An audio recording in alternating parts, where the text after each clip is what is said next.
Jadi geng, kelakuan orang-orang Indonesia yang agak mirip-mirip dengan orang India itu Buat apa lah di orang ini bergaduh dekat negara orang ya? Dia Kalau dari situ harusnya bebas. Harusnya. Kebetulan ini saya datang ke sekolah jam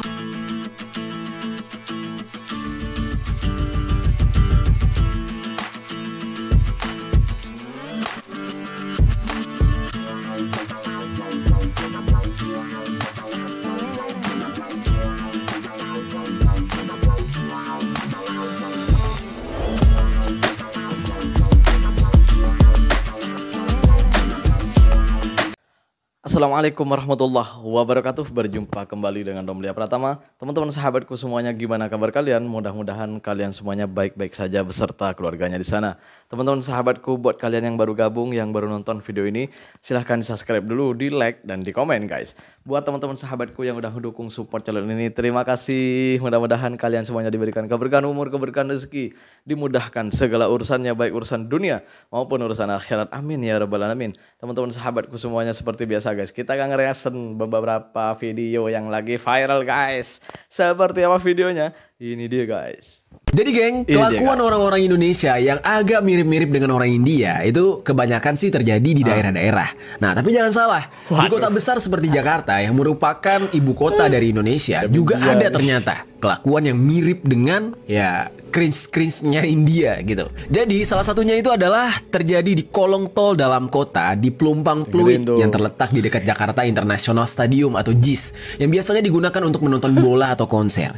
Nah, tol ini dikelola oleh PT Citra Marga Nusapala Persada atau disingkat dengan CMNP. Diketahui ada sebanyak 400 plat besi yang berada di kolong tol itu ludes dicuri oleh maling. Ya, dan hal ini diketahui dari pengamatan warga sekitar yang tinggal di dekat kolong tol tersebut. Pemasangan plat besi di sana bukan tanpa alasan, geng, bukan cuma buat hias-hiasan. Itu fungsinya untuk melapisi beton tol yang berada di atas pemukiman penduduk supaya nggak rubuh dan menimpa ya penduduk di sana.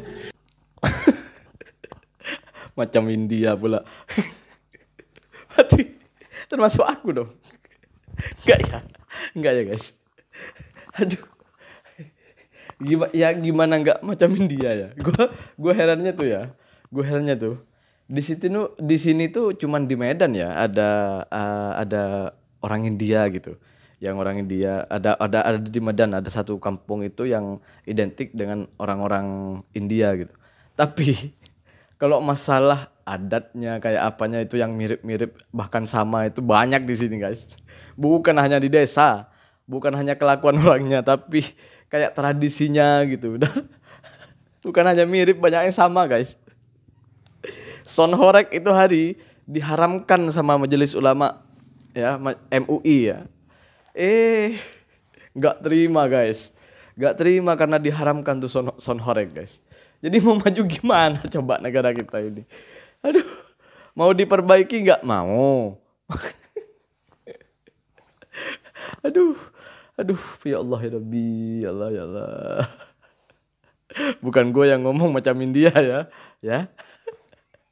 Kita berlanjut ke video selanjutnya. Ini dia guys. buat apa lah di orang ini bergaduh dekat negara orang ya? Di orang ini harus ingat kalau cari kerja di negara sendiri itu susah, tapi malah bergaduh dekat negara orang. Nah itulah orang cakap di mana bumi dipijak di situ langit dijunjung. Gue pakai ginian guys karena dingin banget di sini guys. Bener dingin guys. Itulah gue pakai ginian guys, dingin guys.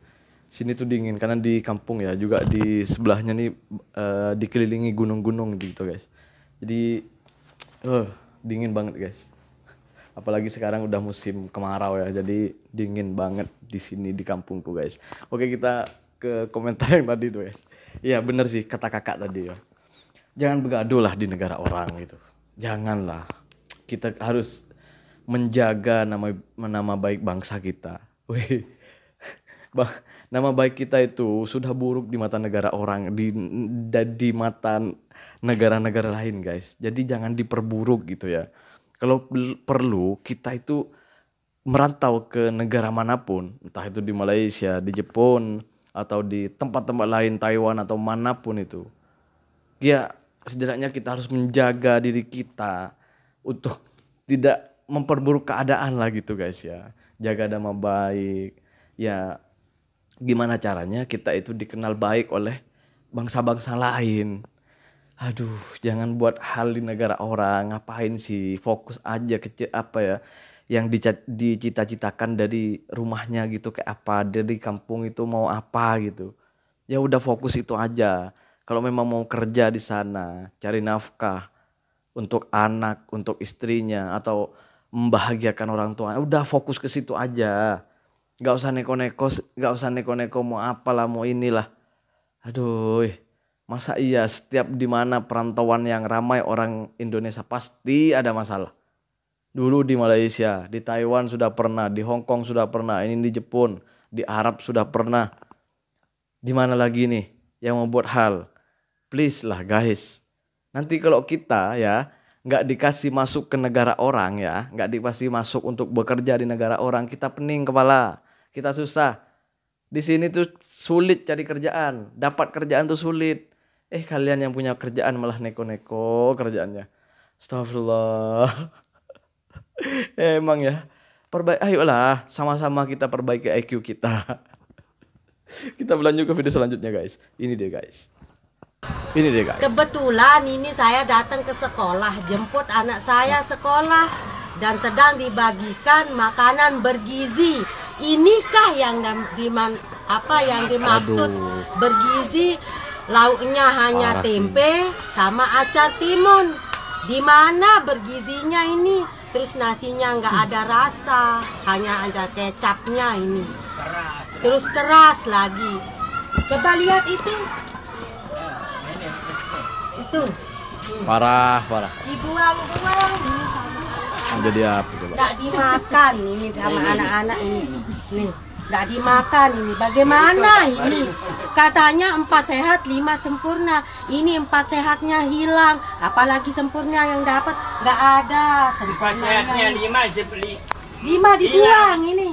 5 dibuang. yang masih satu nih. Ya Allah, ini lihat tempenya ini dibuang-buang sama anak. Jadi menurut kalian gimana nih guys? Layak nggak sih disebut makanan bergizi kalau makanannya kayak gini gitu? Dan kejadian ini tuh bukan hanya di satu tempat ini aja guys. Tapi banyak di berbagai tempat itu separah ini gitu. Kenapa negara ini, aduh, kok bisa gitu ya? Emang bener ya, cari orang baik di sini tuh memang sulit banget gitu. Emang yang betul-betul apa ya, ikhlas untuk rakyat itu sulit banget gitu ya. Aduh. Gimana ini? Dan sampai sekarang tuh di sekolah-sekolah sini, kan anakku juga sekolah tuh guys ya. Anakku juga sekolah. Sampai sekarang tuh nggak ada yang namanya makanan bergizi gratis sampai sini. Sampai sekarang. Silahkan viralkan video ini. Gue siap tuh nanggung semuanya. Karena emang nggak ada. Nggak ada di sekolah anakku, nggak ada. Nggak ada emang. Astagfirullahaladzim. Gimana menurut kalian guys? Silahkan. Kalian udah nonton Don video yang tadi? Pantas nggak? Makanan yang tadi itu. Kita berlanjut ke video selanjutnya guys. Ini deh guys. Bang, berarti berdasarkan pendapat hukum itu Pak Tom harusnya lolos bang? Ya harusnya lolos dong. Dalam kasus Tom Lembong ini tidak ada bukti sama sekali dia terima uang. Harusnya bebas murni. Dengan tegas saya nyatakan ini sesat. Bebas ya bang, nanti ya bang. Kalau dari situ harusnya bebas. Harusnya. Jelas kasus Pak Tom ini ada pesanannya. Nah, kasusnya nggak jelas, ya kan? Nggak ada barang bukti. Kalau kriminalisasi ini bisa terjadi pada Tom Lembong, maka siapa saja akan bisa mengalami situasi seperti ini. Dan tidak ada aliran dana di situ. Dia tidak beli rumah juga gara-gara menjadi menteri. Tidak juga apa. Lalu apa? Sejak awal saya udah katakan bahwa kasus Pak Tom Lembong ini bukan kasus pidana korupsi. Bicara nggak usah ragu-ragu ya. Ini jelas kasus Pak Tom ini ada pesanannya. Nah, kasusnya nggak jelas, ya kan? Nggak ada barang bukti. Alat buktinya juga keterangan saksi hanya dari staf-staf. Harusnya bebas murni. Onslah saja nggak bisa, harus presplak. Bebas murni harusnya. Yang itu yang ngomong itu ahli hukum semuanya guys. Yang ngomong yang tadi itu, yang berbicara itu ahli hukum semuanya. Ya, ahli hukum semuanya guys, pakar hukum semuanya. Tak satu pun mereka mengatakan bahwa apa ya, hukuman itu pantas untuk seorang Tom Lembong. Tom Lembong ini guys adalah mantan menteri dari Bapak Jokowi.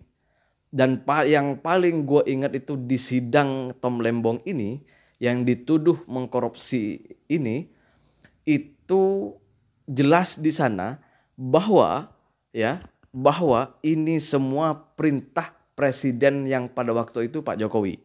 Jelas perintah presiden, dan Tom Lembong karena beliau ini menteri ya harus menjalankan apa yang diperintah oleh presiden pada waktu itu. Itu gue dengar dengan jelas sekali di sidangnya. Dan di selama sidang ya, di mahkamah itu tidak ada satupun seorang hakim atau jaksa itu menemukan kesalahan seorang Tom Lembong. Sampai sekarang itu nggak ada kesalahannya. Tapi dikenakan penjara 4 tahun 6 bulan. Guys, bayangkan. Yang katanya guys ya, rasuahnya itu atau korupsinya lebih dari 200 triliun, hukumannya berapa tahun? Silahkan kalian ingat-ingat sendiri berapa tahun ya. Adil nggak negara ini? Aduh, siapa yang menjadi musuh negara, dia akan sulit mendapatkan keadilan. Nyatanya seperti itu di negara kita.